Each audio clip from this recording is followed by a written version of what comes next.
Learn how to get started with Azure API Management in this episode of Azure Tips and Tricks.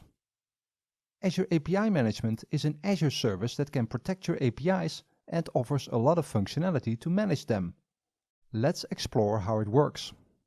First, we'll create a new Azure API Management instance. Search for API Management. And that's it. And now create it. Now I need to type in a name.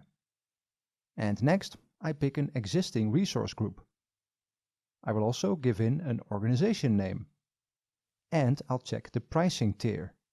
There are several tiers, including the consumption tier. This is a serverless option that only costs money when you use it. I'll leave this as is. And create. This can take a while, so I'll skip ahead to when it's done. Here is the Azure API Management instance. Let me show you what it looks like to add an API to be managed by API Management. I'll do that here in the APIs menu. I'll pick Open API and then I need to fill in this dialog box. I'll use the demo API at this URL. This is a demo API that is hosted by Microsoft. I also need to select a product to associate with this API. I'll explain what that is later on. Here we go. Now the API is managed by API Management. So to call it, you'd use a URL exposed by API Management. We can now use API Management to secure the API and to do all sorts of other things, like transforming requests and response payloads from XML to JSON. Let's test the API. Here you can see all of the operations that the API exposes. I'll test the getSessions call. There it goes. And it works. HTTP 200. People that want to use this API can sign up for that in the developer portal. That's this portal. You get this out of the box. Let's go to our API. And here we go. As a developer that wants to use this API, I can explore it here and try it out. To call it, I need to pass in a subscription key.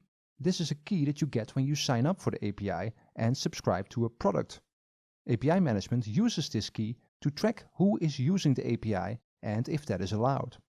I already have a key because I'm automatically signed in as the administrator. Let's go back and take a look at products. Here we see the starter and unlimited products. You can think of these as subscription types that consumers of the API can sign up for.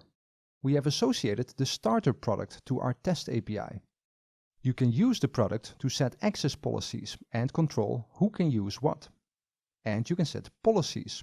The starter product, for instance, has a rate limit policy for inbound requests that says that callers are only allowed to fire 5 requests per 60 seconds.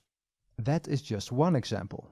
You can set all sorts of policies, including ones that restrict the amount of data that requests can serve.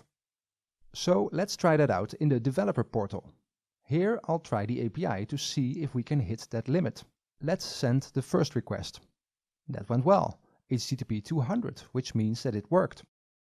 And again, that worked too. Again, that's good.